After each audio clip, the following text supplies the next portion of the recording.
Muy bien, 4 de la tarde con 37 minutos, seguimos en el programa y este es un programa de calidad, esto es calidad al día y no puede haber calidad si no hay calidad de vida. Eso como punto de partida. Y este bloque además tiene que ver con la calidad de vida a partir de que los hombres conozcamos cuál es la situación de nuestra próstata. Así que usted, si no es un hombre valiente o está lleno de complejos culturales respecto a cómo hacerse un examen de próstata, este segmento no es para usted. Este segmento es para aquellos que quieren saber cómo se encuentran y necesitan información. Es el tipo de cáncer, el cáncer de próstata, con mayor incidencia entre los varones peruanos. No es un tema menor. 17% de los peruanos admite haber tenido un alto estrés durante el año anterior que impacta posiblemente en el tipo de cáncer y en el cáncer de próstata. Este crece de manera alarmante en el Perú. Hay 2.600 nuevos casos al año y hay cerca de 1.900 muertes en el mismo periodo, según datos del INEM. Así que no es un tema menor. Bueno, José Carlos Revilla, jefe de prevención de oncología de la clínica aliada del grupo Sana, está con nosotros.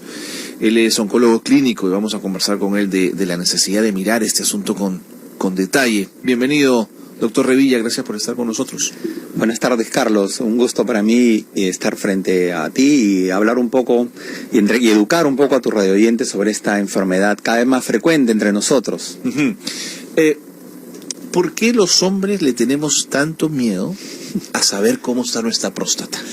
Definitivamente es un temor cultural, ¿no? Una prueba tan sencilla, tan fácil de abordar, de un costo en realidad costo cero, ¿no? Pero muy efectiva en la información que te brinda. Probablemente es lo que más los ahuyenta del consultorio cuando ven a un médico preparado, listo para explorar la próstata de manera digital. Entonces, sí, probablemente ese factor cultural es el que desencadena esto, pero también un tema de educación, ¿no? Y la educación parte un poco de conocer también tus factores de riesgo. Si tú no conoces tus factores de riesgo, bien difícil es que puedas entender que necesitas hacerte una prevención. Entonces ahí, por ejemplo, uno de los factores más importantes para saber tu riesgo de cáncer es saber si tus familiares en primer grado de consanguinidad tienen cáncer de próstata. Ajá. Si tu padre tiene un cáncer de próstata, tienes el doble o el triple riesgo de cáncer de próstata. Si tienes dos familiares, casi 5 veces más el riesgo estándar. ¿Y cuánto es el riesgo estándar? El riesgo estándar de un hombre hasta los 90 años de desarrollar un cáncer de próstata es más o menos 15 a 17%. Entonces, si tú conoces como ser humano que tienes ya dos familiares con cáncer de próstata, obviamente esa información que te educa te desencadena la necesidad de recurrir a un médico para que evalúen tu próstata alrededor de los 40 años si tienes un familiar con cáncer de próstata. ¿Y cuánto ha avanzado los equipos, la tecnología para la revisión de la próstata? Ha avanzado muchísimo, definitivamente. Hace algunas décadas atrás se hacía solamente biopsias de la próstata. A ciegas, no solamente con la palpación del dedo y palpando un poco y haciendo doler mucho al paciente con complicaciones infecciosas. Entiendo. Actualmente tenemos biopsias con guía ecográfica, con ayuda de un anestesiólogo, con antibiótico-terapia para evitar infecciones. Tenemos biopsias con guía de resonancia para agudizar la zona que está enferma y realmente tomar las biopsias en el punto adecuado. En la última década ha ocurrido probablemente la época de mayor desarrollo en el conocimiento del cáncer de próstata. Hemos aprendido a conocer al detalle a este enemigo oscuro que nace en el centro neurálgico del hombre, en el centro de gravedad, que es la zona pélvica, ¿no? Entonces hemos aprendido a conocer, hemos desarrollado muchas formas de tratamiento de esta enfermedad y de diagnosticarla también, ¿no? ¿Es esta una tecnología que está hoy al alcance de la mayoría de peruanos o todavía sigue siendo muy difícil? Sí, la tecnología para el diagnóstico probablemente sea muy abordable para todos los peruanos, porque a veces la mayor parte de estos procedimientos diagnósticos con guía ecográfica probablemente sí sea fácil. La resonancia probablemente sea limitada a algunas capitales de departamento. La parte quirúrgica, que es otro de los avances importantes en la curación de la enfermedad, también está muy difundida en nuestro medio. Probablemente los mayores especialistas en el ramo, que son los urólogos, oncólogos, probablemente estén centrados alrededor de las grandes ciudades. Y en el tratamiento, Los datos que tú mencionabas al inicio, lamentablemente es cierto, ciertamente tremendo, ¿no? Son tremendos. Vemos alrededor de 2.500 pacientes al año con cáncer y lamentablemente, Carlos, alrededor del 70% deben ser diagnosticados o son diagnosticados con un cáncer de próstata muy avanzado. Lamentablemente un estadio incurable, enfermedad muy grosera.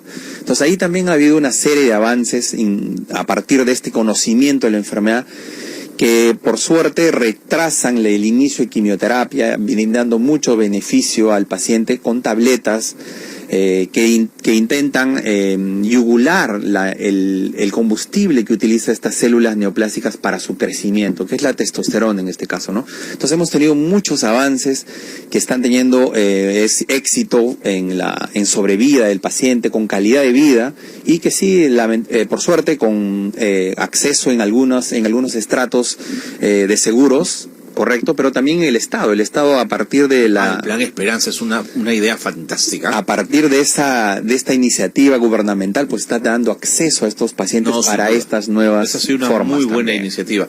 Ahora, yo daba este dato de la admisión del alto estrés porque quería establecer una relación entre el estrés y el cáncer de próstata. ¿Se puede establecer o es un mito? En realidad es una variable secundaria, ¿no? No es una variable determinante, pero sí definitivamente el fenómeno tensional incrementa un poco por ahí la posibilidad de no tolerar los procedimientos, de no tolerar el tratamiento, pero no es una variable determinante, ¿no? La variable determinante son la edad, más cáncer de próstata, la variable hereditaria. Qué fuerte es, ¿no? Fuerte. Y también la etnia, ¿no? Si perteneces a una etnia de raza afrodescendiente, tienes mayor riesgo para cáncer de próstata, ¿no? Pero el estrés es un fenómeno secundario, colateral, siempre importante en todas las enfermedades definitivamente, ¿no? Ahora, las cifras respecto al cáncer de próstata que hemos dado son terribles, pero ¿la curva es ascendente o es descendente? Yo creo que es ascendente en realidad, y ascendente probablemente por dos razones. Perdóneme, pero no termino de entender. Sabemos más del problema, tenemos más tecnología, por los medios de comunicación de esto se habla muchísimo, pero no terminamos de hacer que la curva cambie de sentido.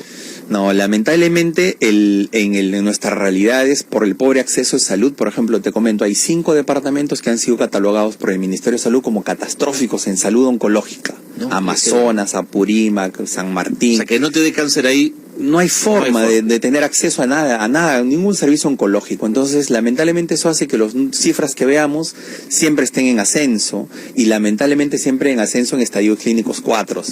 En otras realidades, la preocupación de Europa, Estados Unidos, es el estadio clínico 1. Claro. Que las lesiones mucho más pequeñitas.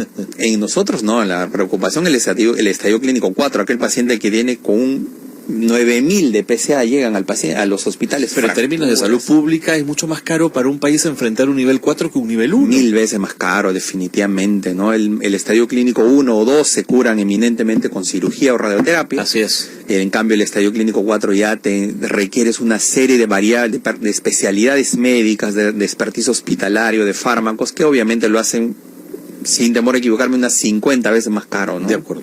Entonces, para terminar, la recomendación, ¿a partir de qué edad debo hacerme un examen de próstata? Si no tienes familiares con cáncer de próstata, a los 50 años. Okay. Tu PSA y tu tacto rectal. Okay. Si tienes un padre o un hermano con cáncer de próstata, a los 40 años y de manera anual. Y de manera anual. De manera anual. De acuerdo. Ahora, te ofrece la posibilidad del tacto rectal, pero también hay una ecografía intrarrectal, que es más precisa. Es más precisa, tiene sus indicaciones. Ajá. Cuando tú quieres catalogar muy bien en qué zona de la próstata está. Correcto. Lamentablemente, no todos los cánceres de próstata ocurren en la zona muy abordable con el dedo. Entiendo. El dedo solo examina la parte más frecuente que ocurre el cáncer de próstata, pero hay un cáncer de próstata caprichoso que ocurre en zonas está al otro lado, no abordables, al otro lado. Necesitas una ecografía, la ecografía transrectal es una herramienta útil, tiene sus indicaciones precisas, también un poquito complicada hacerla, pero súper necesaria cuando hay indicación médica, ¿no? Doctor Revilla, ha sido usted muy claro, muchísimas gracias.